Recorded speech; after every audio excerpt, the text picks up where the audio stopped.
Welcome to Bethel Online Education Hub. Learn anytime, anywhere. Don't forget to like, comment, share, and subscribe for more. Let's learn together, the Bethel way. Hello everyone. Welcome for today's lesson on Earth and Life Science. We are here now in lesson 5, Earth Materials and Processes. In this video, we're going to learn about the different processes that shape the surface of the Earth, especially those happen outside or near the Earth's surface.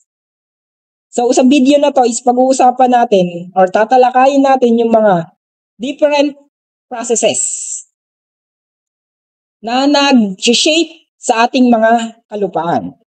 So these processes are called exogenic processes. So ano nga ba ang exogenic processes? Exogenic processes are geological changes that happens near the surface of the Earth.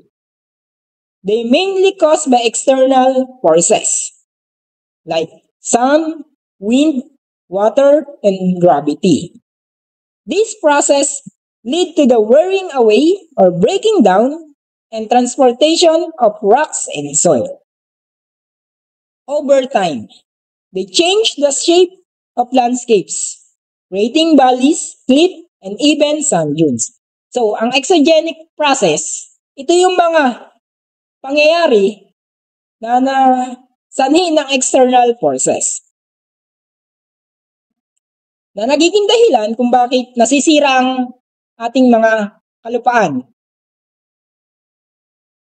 Nagbe-breakdown and nata-transport. So, there are 4 types of exogenic process. So, the first one is weathering. Second is erosion.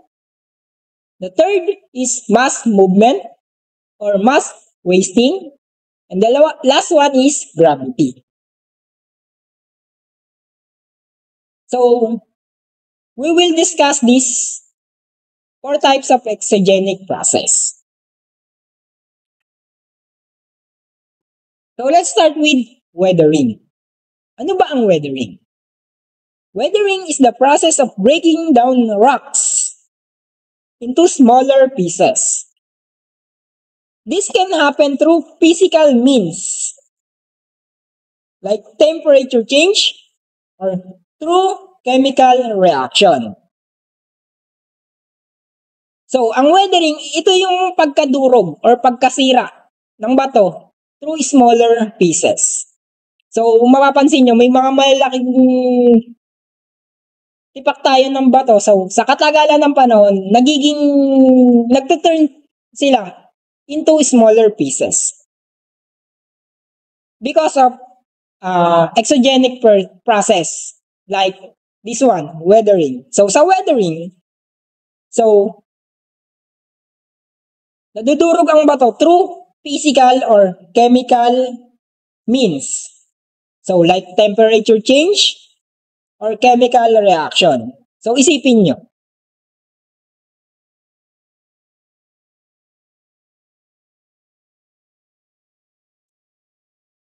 Like nature, slowly crumbling rocks into sand or soil. So, there are 2 types of weathering. So, we have physical weathering and chemical weathering. So, ano ba ang pagkakaiba ng physical weathering at chemical weathering? So, halika't aralin natin. Let's start with physical weathering. Physical weathering occurs when rock break apart without changing their chemical composition. So, yon. Physical weathering is ito yung pangyayari na kung saan nadudurog yung bato na hindi nababago yung kanyang composition. Yung sa katagalan, yung bato is dumadami lang siya, pero yung composition niya is nandun pa din. The common cause of physical weathering is temperature change. So, yun yung isang dahilan ng physical weathering sa pabago-bagong panahon. So, isipin nyo na yung bato, sa matagal na panahon siyang naaarawan at biglang lalamig yung panahon. So, nagkakaroon ng contraction na kung saan through time na nabilad siya, nainitan at biglang lalamig, nagkakaroon ng crack yung bato. At nagiging sanhi ng paghihiwalay nito o breaking apart.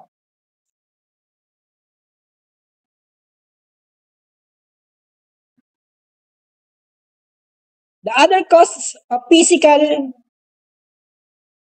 weathering is frost wedging. So, sa frost wedging naman, it happens when rock is physically broken into smaller pieces sa pamamagitan naman ng tubig. So, imagine, yung bato na may uka sa ibabaw or may crack, na-stackan siya ng tubig. So, sa katagalan, yung tubig is pumapailalim. Pinupuntahan niya yung crack hanggang sa mapunta siya sa pinakang-dulo ng crack. Then, nagiging sanhi ito ng pag-separate or turn into smaller pieces. So, meron din naman tayong isang abrasion. So, abrasion, ito yung example ng abrasion. So, mapapansin nyo sa pictures na yung hangin, nagdadala siya ng maliit na bato, nagtatangay siya ng maliliit na bato papunta dun sa malaking bato. So, yung maliliit na bato, nagkakaroon ng physical contact dun sa malaki. Kaya, sa katagalang panahon, nababago yung hugis ng bato dahil sa abrasion. So now let's proceed to factors affecting physical weathering. So ito yung mga factors niya, mga example. Ice wedging, release of pressure, abrasion, animals, growth of plants.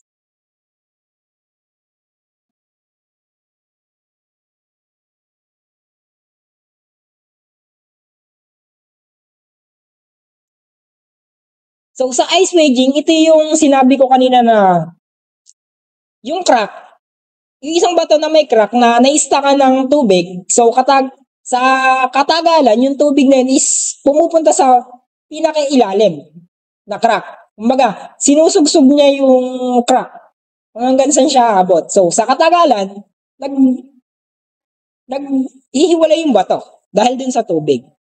So release of pressure. So yun nga, yung sa temperature change, nagkakaroon ng crack yung mga bato. So abrasion naman is yung maliit na bato is pagka tinangay ng hangin or through, kunwari ikaw, may isa kang hawak na bato, ibinalibag mo dun sa, sabihin natin sa pader. So, paulit-ulit mo siyang gagawin in months, weeks, months, or year. So, ano yung mangyayari dun sa pader? So, di ba, nagkakaroon siya ng, nagbabago yung hugis niya. So, yun yung example ng abrasion. So, sa animals, is ganun din. So, may mga hayop na nagiging dahilan kung bakit nasisira ang mga rocks. So, sa growth of plants naman, so, same lang din siya ng ice wedging. So, isipin nyo na, yung bato is may crack.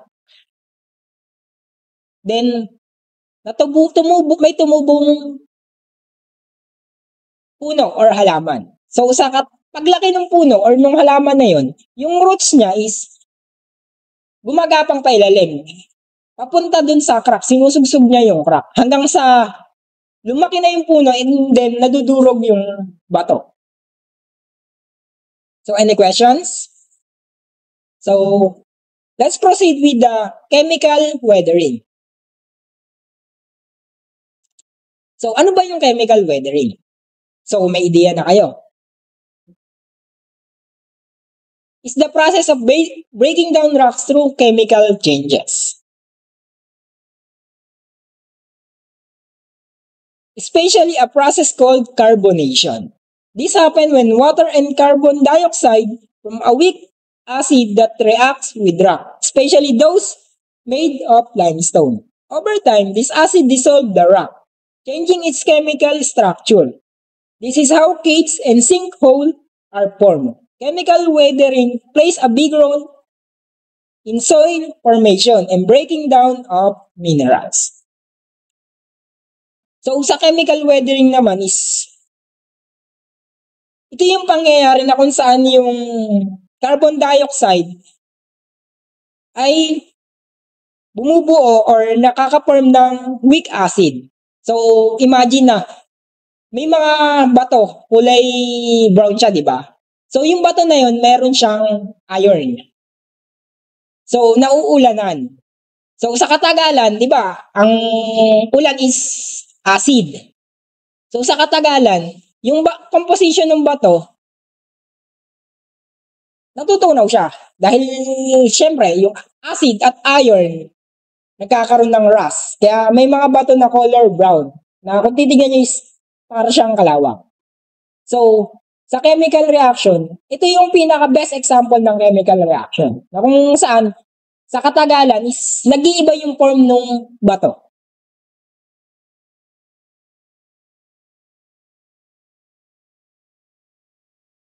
So, ito yung mga factors na nakaka-apekto sa chemical weathering.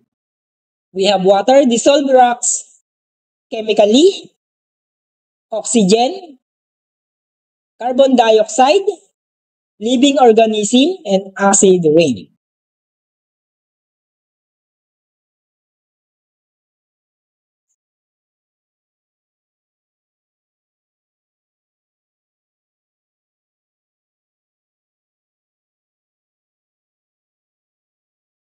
So, ano ang pagkakaiba ng physical at chemical weathering? So, i-analyze natin. So, sa physical weathering, ito yung disintegration or disaggregation of rocks by physical breaking them apart. So, sa physical, from it words physical, so, nasisira yung bato through physical contact. So, sa chemical weathering naman is, from its root name, chemical, so, nagkakaroon ng chemical reaction.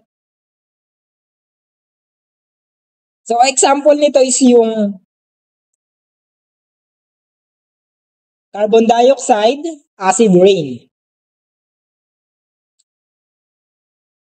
So, now, let's proceed to erosion.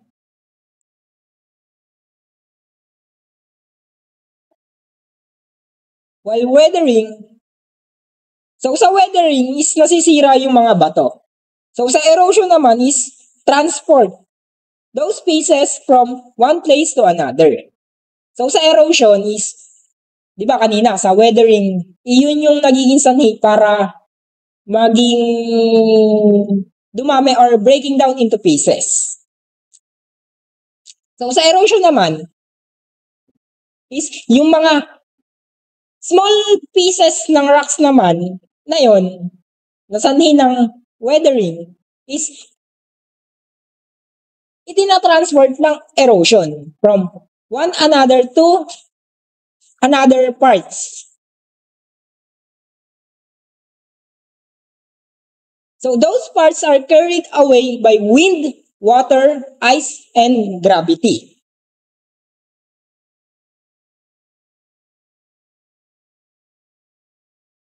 So there are 4 types of erosion. Water erosion, wind erosion, ice erosion, or gravity erosion. So let's talk about water erosion. Water erosion is one of the most powerful types. Rain, rivers, and even ocean waves can carry soils and rock away. This process creates landforms like river valleys, canyons, and deltas.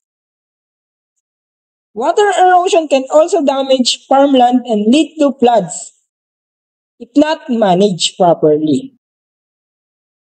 So, yung nagiging sanhi ng erosion is,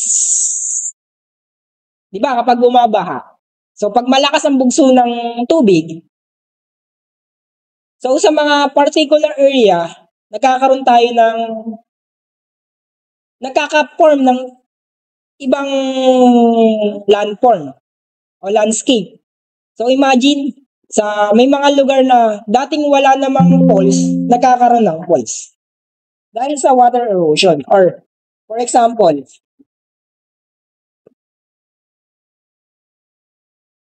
dahil sa baha, nagkakaroon tayo ng mga ilog or dagat.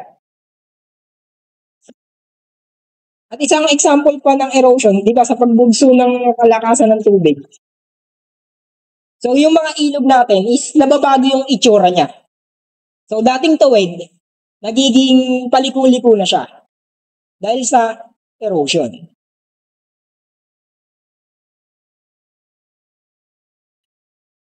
So, let's talk about wind erosion.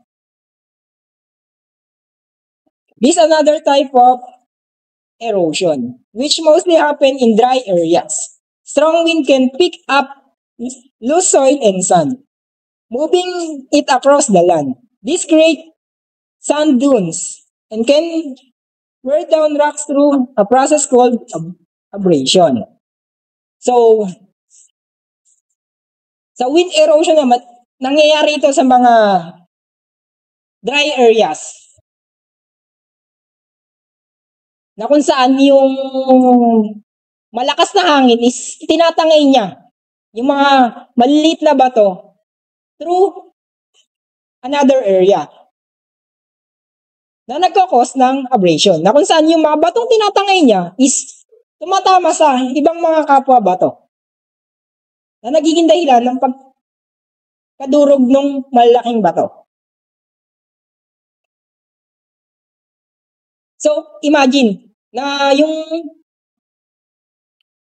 weathering saka erosion is magkatugma siya. So, through time, sa dalawang forces na to, ang weathering at erosion is sila yung nagiging sanhi kung bakit nagkakaroon tayo ng iba't ibang klase ng landforms. So, let's proceed naman sa ice erosion. Ice erosion, also known as glacial erosion. In this process, by which glacier curve and shape the Earth's surface through the movement of ice and the incorporation of rocks and sediments. So, itong ice erosion is nangyari siya nung panahon ng Ice Age, na kung saan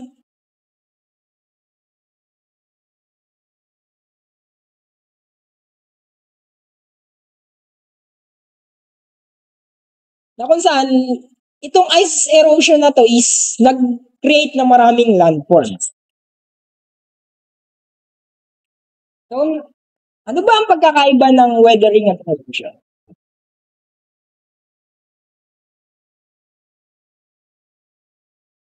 So, erosion begins with a process called weathering. So, sa process is, nauna muna yung weathering, na kung saan pagkatapos madurog ng bato, then papasok yung erosion. Kapag may malakas na ulan, yung maliliit na bato, tinatangay nung tubig, dinadala sa ibang lugar.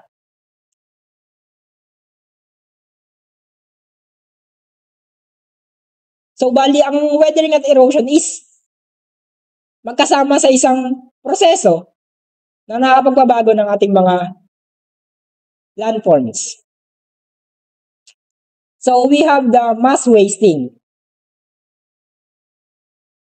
Erosion by gravity. So, itong mass wasting na to is erosion siya by gravity. Also known as mass wasting. Is the movement of soil, rock, and regolith downward due to action of gravity.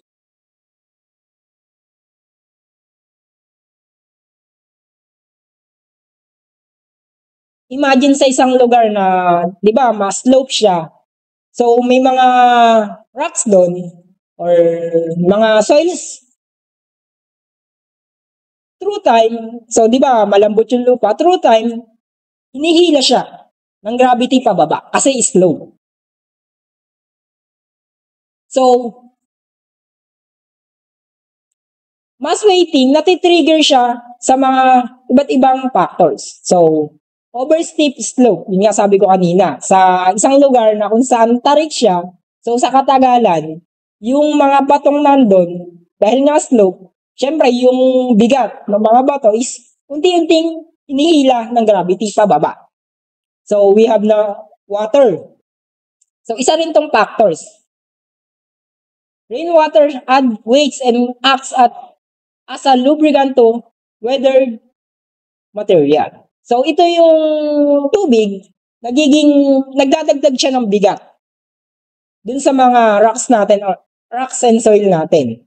At yung tubig din nagiging lubricant para dumausdos yung bato or dumulas yung bato.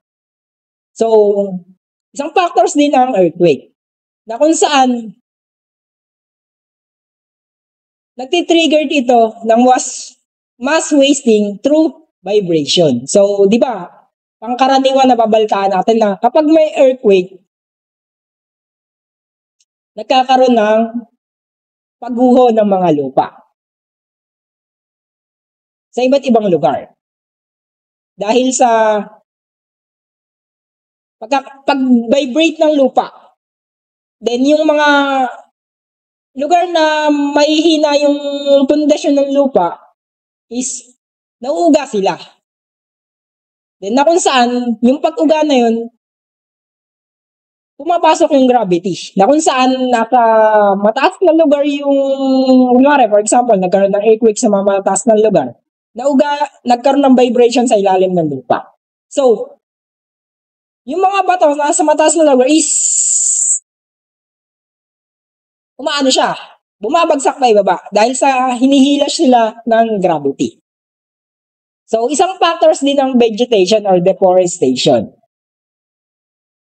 So, yung mga puno, pag naputol siya, sila, nawawala na yung mga ugat na humahawak dun sa lupa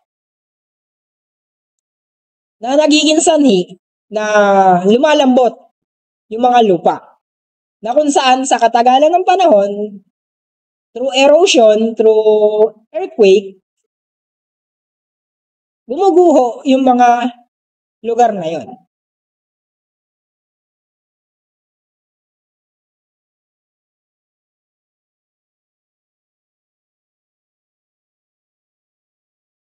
So, to summarize our lesson, exogenic process shape the Earth's surface from outside. So, ang exogenic process, ito yung mga forces nangyayari sa outside or near the surface of the Earth.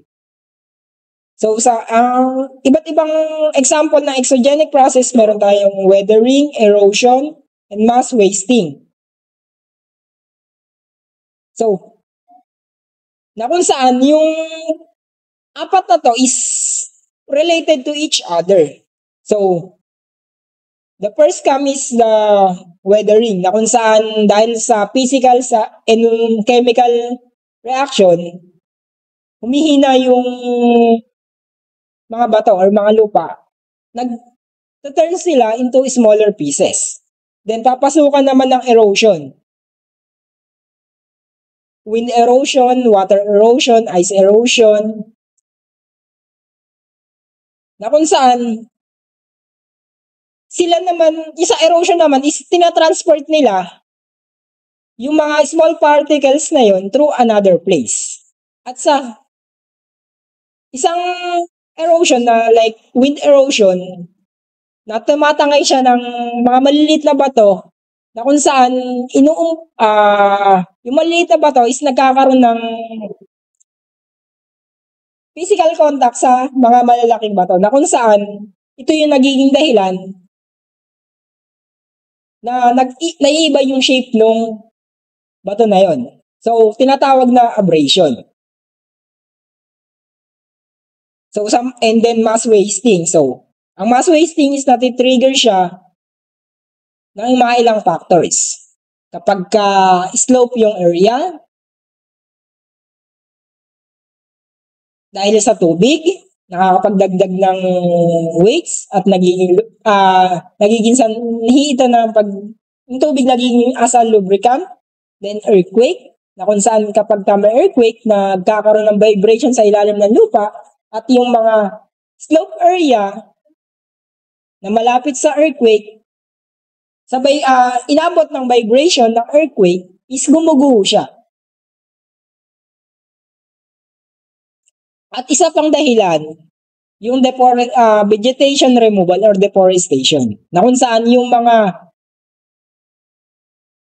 forest natin is, mga lands natin is nawawalan ng umahawak dun sa lupa. Nagiging malambot yung lupa. At nagkaroon ng earthquake, magkakaroon ng vibration, guguho yung mga lupa na yun. Mostly sa mga slope area.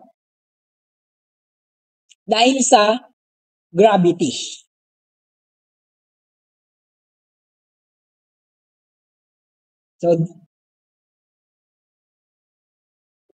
So for the meantime, that's all for our topic for today. So understanding this natural process help us see how landforms are created and how we can protect our environment from natural hazards.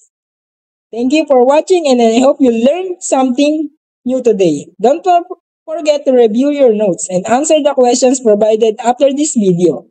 See you in our next lesson.